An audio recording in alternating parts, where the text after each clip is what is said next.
presides at the celebration of Mass. We've had that book since 1970. Here we are in 2011, and we're changing it. What was wrong with it? Was it defective?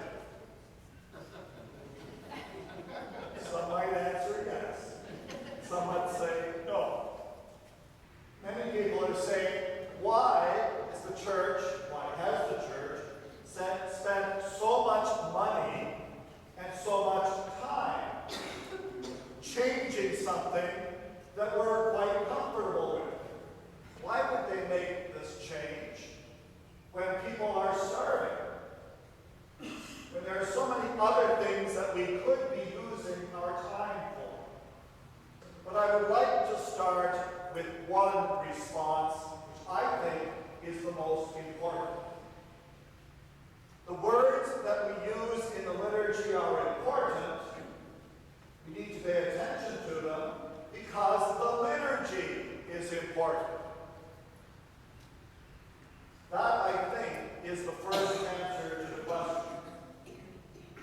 In the Constitution on the Sacred Liturgy, which came out as a consequence of the discussion of the bishops at the Second Vatican Council, 1962 to 1965. In the Constitution on the Sacred Liturgy, there are two very significant statements that deserve our attention. The first one comes from paragraph 10 of the Constitution on the Liturgy.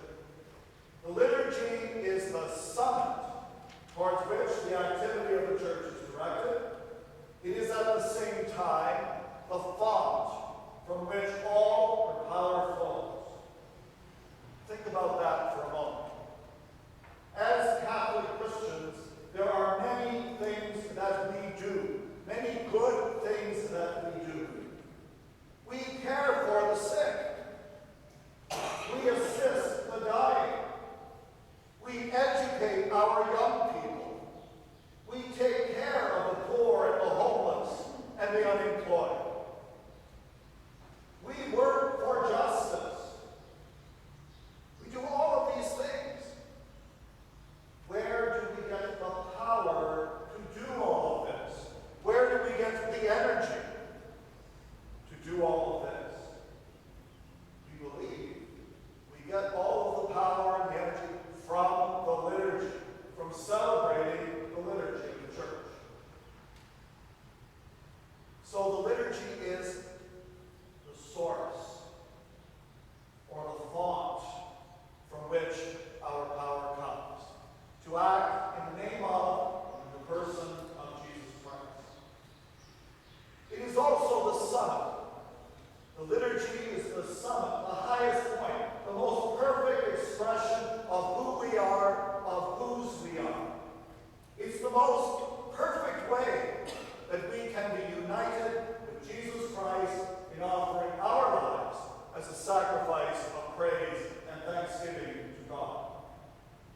So the liturgy is the font or the source. It is the summit of the whole Christian life. It's the very heart of our life in Christ. A second brief statement from that same Constitution is also worthy of note. In paragraph 14, we find this word: the primary liturgy is the primary and the indispensable source of the true Christian spirit. Now, I would like to just let you know that was not a new insight of the bishops at the Second Vatican Council in the 1960s. That is a statement that was originally uttered by Pope Pius X 100 years ago. The liturgy is the indispensable source. You can't live without it. To have the true Christian spirit, to live the life of Christ fully, actively,